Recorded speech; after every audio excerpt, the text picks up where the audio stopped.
Versus KTR CM అంటూ అనుచరులు పోటాపోటీ slogans. 2 రోజుల క్రితము నిజామాబాద్లో కవిత సీఎం అంటూ, నిన్న తెలంగాణ భవన్లో కేటీఆర్ సీఎం అని నినాదాలు. కేసీఆర్ మౌనంతో క్యాడర్లో డివిజన్. బీఆర్ఎస్లో హాట్ టాపిక్గా కొత్త సంస్కృతి మొదలైన నేపథ్యం ఉంది. ఒక పక్కన కవిత, మరో పక్కన కేటీఆర్ ఎక్కడి పోయినా వాళ్ళ సభలో ఉన్నటువంటి నేపథ్యంలో జనవరి నూతన సంవత్సరం సందర్భంగా బీఆర్ఎస్ భవన్లో ఉన్నటువంటి సందర్భంలో అక్కడ ఉన్నటువంటి కార్యకర్తలు వాళ్ళందరూ కూడా పై ఎత్తున ఎక్కువ స్లోగన్ చేసి కేటీఆర్ సీఎం అనే నినాదాలు కూడా వేసింది. మరో పక్కన నిజామాబాద్లో ఉన్నటువంటి సందర్భంలో కవితను కూడా తెలంగాణ మొట్టమొదటి మహిళా సీఎం అని కూడా ఆమెను చేసినటువంటి వాక్యాలు కూడా మనం చూస్తున్నాం.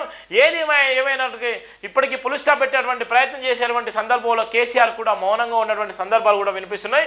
బీఆర్ఎస్ పార్టీలో ఆసక్తికర పరిణామాలు చోటు చేసుకుంటున్నాయి.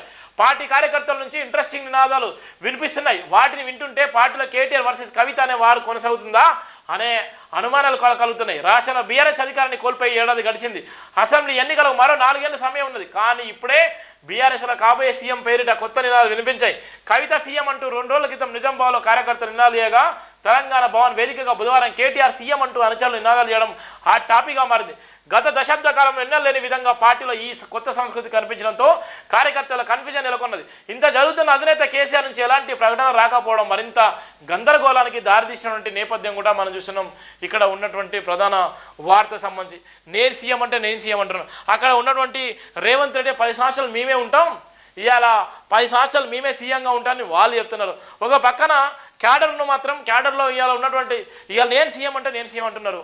ఇలా ఎటుపోతుంది మరి? వాళ్ళు సీఎం అంటే మరి బహుజనులు ఎక్కడ పోవాలి, మరి బీసీలు ఎక్కడ పోవాలి, అత్యధిక జనాభా నుండి బీసీలు ఎక్కడ పోవాలి? వెలమల రెడ్డిలు మాత్రమే ఇలా తెలంగాణ రాష్ట్రాన్ని దోచుకొని వాళ్ళే రాష్ట్ర ముఖ్యమంత్రిగా ఉంటే మరి బీసీ జనాభా ఏం చేస్తుంది? బీసీ కులగణన చేసేటువంటి బీసీ లీడర్లు ఏం చేస్తున్నారు?